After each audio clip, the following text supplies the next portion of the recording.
देखिए, अगर आप आईटीआई कर चुके हैं या फिर आईटीआई कर लिए हैं या फिर आईटीआई कर रहे हैं या फिर आईटीआई करने वाले हैं, तो इस वीडियो को अंत तक जरूर देखिएगा। आपको सारा जानकारी इसमें मिलेगा जो आपको आज तक किसी भी वीडियो में नहीं मिला है। तो ध्यान दीजिएगा, आईटीआई करने के बाद ज़्यादातर जो लड़का होता है वो किसी कंपनी में जाकर जॉब में कर देते हैं और अपने 8,000 10,000 में जॉब करके अपने करियर को खराब कर लेते हैं। दूसरा वो लड़का होते हैं जो प्राइवेट से कहीं से भी पैसा देकर के अप्रेंटिस निकाल लेते हैं, उसमें भी कोई फायदा नहीं होता है। तो आपको आज हम बताऊंगा कि अगर आप आईटीआई कर लिए हैं और अगर नहीं किए हैं तो आपको करना चाहिए, क्यों करना चाहिए और आपको आईटीआई के बाद क्या करना चाहिए। वीडियो का अंत तक बने रहिएगा, आपको हर एक अपडेट बढ़िया से मिलेगा, इसलिए आप वीडियो का अंत तक जरूर देखिए, आईटीआई करने के बाद सबसे पहले आपको ट्राई करना चाहिए रेलवे में अप्रेंटिस के लिए। रेलवे में अप्रेंटिस का फॉर्म निकलता है, जब भी निकलेगा तो मैं इसी चैनल में दे दूंगा, जिसके कारण आप चैनल को सब्सक्राइब करके रख लीजिएगा। आपको तुरंत जानकारी जब भी नोटिस आएगा तो दे दिया जाएगा।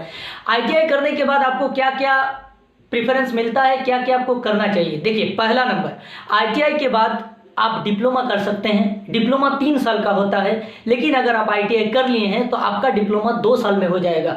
दूसरा कंडीशन आता है कि आईटीआई के बाद आप रेलवे में अप्रेंटिस कर सकते हैं, डीआरडीओ में अप्रेंटिस कर सकते हैं, और इसको आप पहले करने का कोशिश कीजिए। अगर इधर नहीं होता है तभी आप टाटा मोटर्स या फिर दूसरे किसी प्राइवेट कंपनी से कीजिएगा। अब देखिए, अप्रेंटिस होता क्या है। आईटीआई में हम लोग क्या करते हैं, ट्रेड और प्रैक्टिकल के बारे में हमारा थोड़ा बहुत जानकारी आईटीआई में दिया जाता है, लेकिन जब हम अप्रेंटिस करते हैं तो अपने ही ट्रेड से बहुत सारे बढ़िया हम लोग प्रैक्टिकल करते हैं। जो मशीन लेकर हम लोग पढ़े हैं उस मशीन को हम लोग अप्रेंटिस के समय चला के देखते हैं और पूरा प्रैक्टिकल नॉलेज हमारे पास आ जाते हैं। तो देखिए, लड़का को करना क्या चाहिए। अगर आपका आर्थिक स्थिति अच्छा है तो आप किसी भी तरह से कंपनी में मत जाइए, शुरू में आप कंपनी में जॉब करने मत जाइए। आपको करना क्या है, देखिए, या फिर आप डिप्लोमा कर लीजिए या फिर आप अप्रेंटिस कीजिए या फिर आप क्या कीजिएगा, एक सीटीआई होता है जिसको आप आईटीआई के बाद कर सकते हैं। सीटीआई क्या होता है, जैसे आपका स्कूल में टीचर बनने के लिए बीएड का जरूरत होता है, उसी तरह आईटीआई में टीचर बनने के लिए सीटीआई का जरूरत होता है, जिसे सीआईटी भी कहा जाता है। तो आप सीटीआई भी कर सकते हैं। सीटीआई एक प्रकार का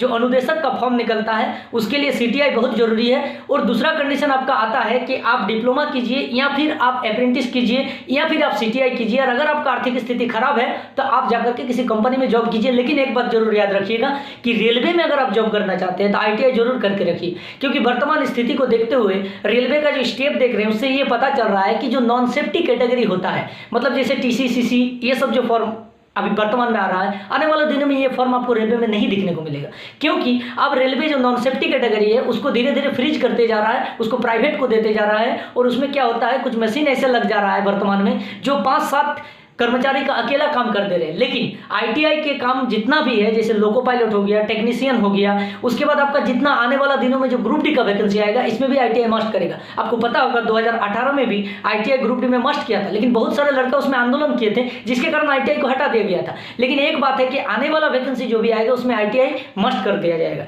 तो आप आईटीआई के बाद क्या कीजिएगा, आप खुद सोचिए। आईटीआई के बाद डीआरडीओ में, इसरो में, ऑर्डिनेंस फैक्ट्री में बहुत सारे वैकेंसी निकलता है। इसीलिए आप आईटीआई करते करते पहला आप प्रायोरिटी दीजिएगा कि रेलवे में अप्रेंटिस। हाल ही में एक नोटिस आया है रेलवे का, जिसमें यह बताया गया कि अगर आप रेलवे से अप्रेंटिस किए हैं तो 30 से 40 नंबर के बीच आप नंबर लाने से आपका रेलवे में जॉब हो जाएगा। दूसरा, ग्रुप डी के अकॉर्डिंग ये नोटिस निकला है। दूसरा ये कंडीशन आता है कि जैसे कोई ग्रुप डी में पास करता है रिटन, तो उसके बाद उसका रनिंग होता है। रनिंग के बाद फिजिकली देखा जाता है, उसको 25 kg का बोरा लेकर के दौड़ना पड़ता है। तो ये सब टोटल चीज जो अप्रेंटिस किया रेलवे से, उसको नहीं करना पड़ेगा। वो सिर्फ एग्जाम देगा, 30 से 40 नंबर लाएगा और उसको नौकरी मिल जाएगा। यानी आप सोचिए कि रेलवे में अप्रेंटिस करना कितना महत्वपूर्ण हो गया है। और रेलवे में अप्रेंटिस का फॉर्म कब निकलता है, कैसे भरना है, इसका सिलेक्शन प्रोसेस क्या है, इसको मैं नेक्स्ट वीडियो में दूंगा। इसीलिए आप चैनल को सब्सक्राइब करके रख लीजिएगा।